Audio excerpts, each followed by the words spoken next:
Sai ka je ka shirya. Duhun kai, duhun kai.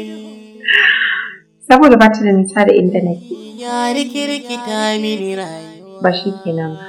Makoma. Sai na samu lokaci zan yi maka waya.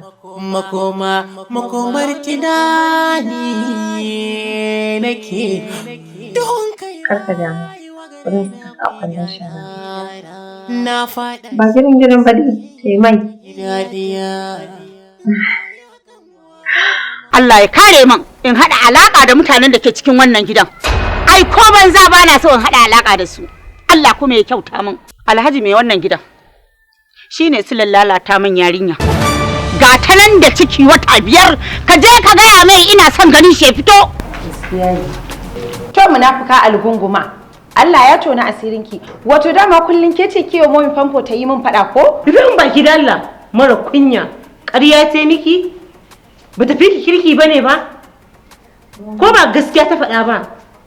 Momi, idan kina yin haka a gaban yarinyar nan sai ki sa ta zo ta raina ni. Za ki rufe min baki ko sai na zo na bubbuge ki a gurin. Mara kunyan banza mara kunyan wofi. Ba sai mun da gani. Na ce fita zan yi. Yaya aka yi? Menene matsalar ki ke tambaya ta fita zan yi ko ba fita zan yi ba? Idan fitan zan yi me zaki faɗa? Sannan in zaman zan yi menene zaki yi akai?